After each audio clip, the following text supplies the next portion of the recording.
Goeiedag broers en susters. Kom ons lees Jesaja 2 vers 1 tot 5. Die woord wat Jesaja die seun van Amos gesien het met betrekking tot Juda en Jerusalem. En aan die einde van die dae sal die berg van die huis van die Here vas staan op die top van die berge en verhewe wees bo die heuwels, en al die nasies sal daarheen stroom. En baie volke sal heen gaan en sê, kom, laat ons optrek na die berg van die Here, na die huis van die God van Jakob, dat hy ons sy weë kan leer, en ons in sy paaie kan wandel. Want uit Sion sal die wet uitgaan, en die woord van die Here uit Jerusalem. En hy sal oordeel tussen die nasies, en reg spreek oor baie volke. En hulle sal van hulle swaarde pikke smee, en van hulle spiese snoeimesse. Nie meer sal nasie teen nasie die swaard ophef nie, en hulle sal nie meer leer om oorlog te voer nie. Kom huis van Jakob, en laat ons wandel in die lig van die Here.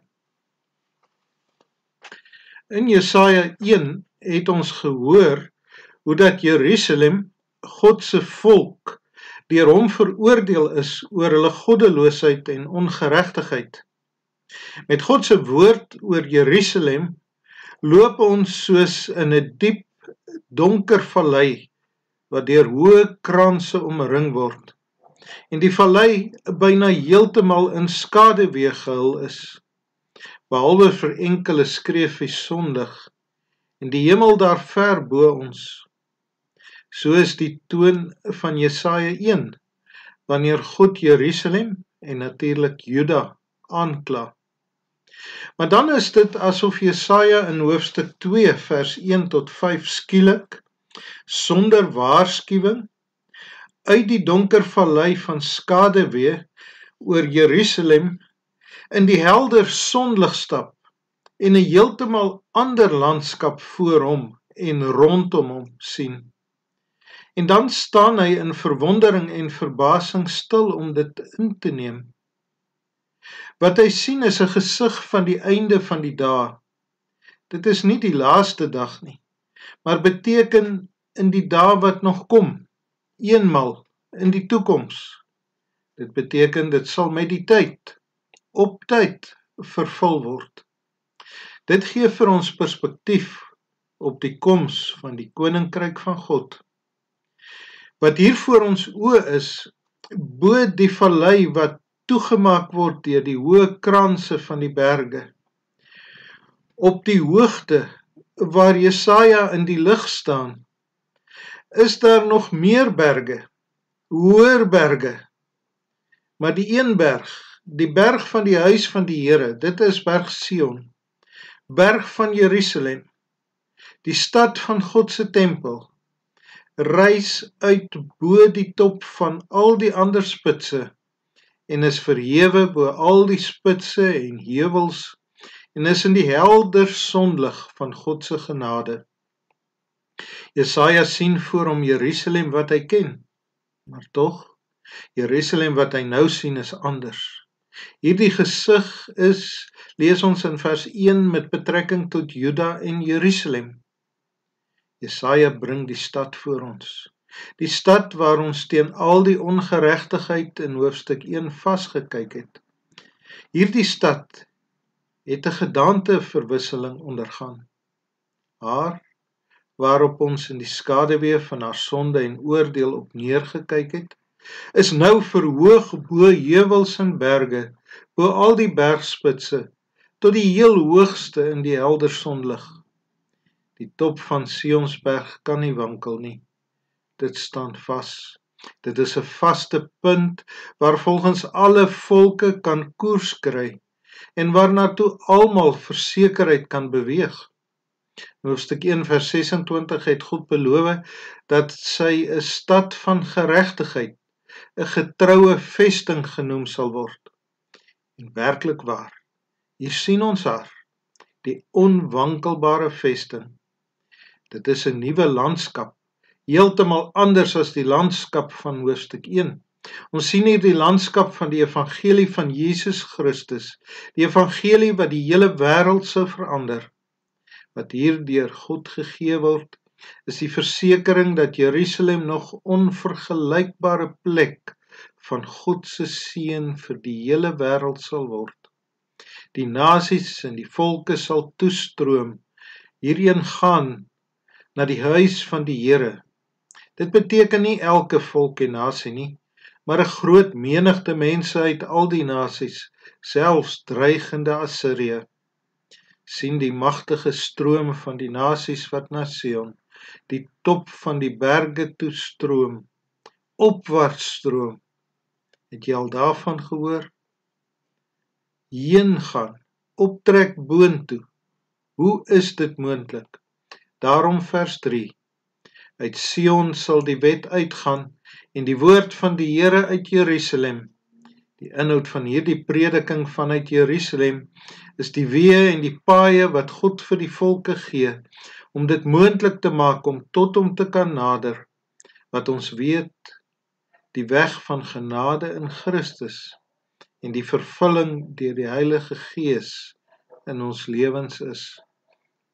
Hiermee word duidelik dat die aanbidding van die lewende God triomfeer oor alle diens aan afgode. Die nasies en volke sal nie meer na hulle swaarde gryp om oorlog te maak nie, en leer hoe om oorlog te maak nie, maar hulle sal van die swaarde ploegskare maak, van hulle spiese snoeimesse. Juda moet eers hoor.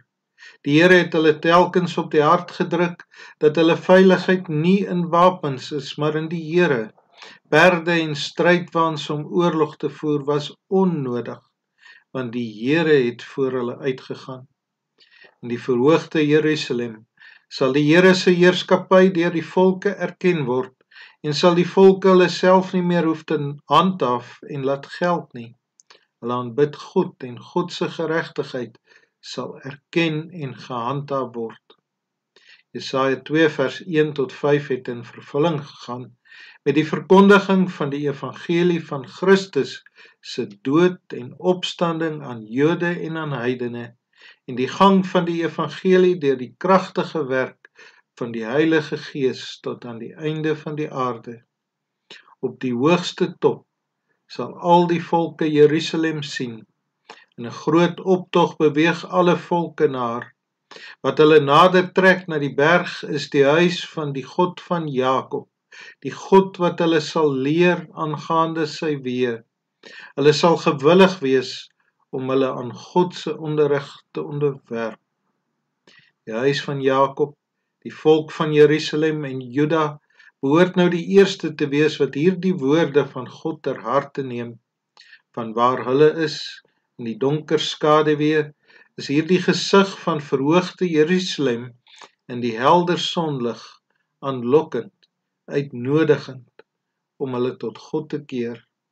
In vers 5 daal ons saam met die profeet weer af na die donker dal waarin Jerusalem haar in Jesaja se tyd bevind het. En die woord van God wat vanaf hoofstuk 2 vers 6 en ook die volgende hoofstukke die volk aanspreek. Maar hierdie vergesig is reeds versekering van die lig waarin die Here die volk wil laat wandel na die verhoogde Jerusalem toe, na die evangelie van verlossing toe. In God se woonplek heers die vrede vir ewig. Verhoogde Jerusalem is daarom die stad van vrede. Laat ons deur God onderrig. Laat ons deur hom gelei word, deur sy woord aan te neem. Vers 3. Laat God alles wat teen hom ingaan, in jou lewe afbreek. Vers 4. Laat sy lig jou lig wees op jou lewenspad. Vers 5. Ons kan nou sing van Psalm 122, verse 1 en 2. Ek lees vers 1 van Psalm 122. Ek was verheug toe die geluid weer klink het bo die ruimtes uit. Kom, laat ons optrek hiervandaan, om na die Heer se huis te gaan. O heilige stad, gelukkige oord, Ons voete staan nou in jou poort. Jerusalem, waar al die stamme op Gods bevel hul feesdag hou. Jerusalem is goed gebou en glinster in die son se vlamme. Kom ons bid nou saam. Almagtige God, barmhartige Vader, U is die bron van al ons blydskap. In Christus maak U ons blydskap volkome. Ons loof en eer U daarvoor. U lei ons deur U kragtige woord uit die donker valleie van ons eie sonde en U oordeel en straf oor ons sonde. U lei ons in die helder lig van Christus se evangelie van genade. Vir ons is dit nie meer 'n vergesig van die toekoms nie, maar saam met U gemeente mag ons opgaan om in U evangelie onderrig te word vir ons lewe voor U. Maar ons mag ook uitsien na die dag wanneer Christus weerkom en U alles en almal sal wees. Ons hoef daagliks nie onsself te handhaaf nie. Ons mag lewe van U genade. Wil U ons altyd deur in die beproewing van die tye waarin ons lewe in U arms hou. Ons bid vir elke huisgesin en elkeen persoonlik wat in hierdie omstandighede swaar beproef word. Ons dank U dat U in ons donkerste situasie by ons is en ons daardeur dra, dat U lig van genade nooit verdonker nie. Ons bid dit in die naam van ons Here Jesus Christus met dankbare harte. Amen. Totsiens.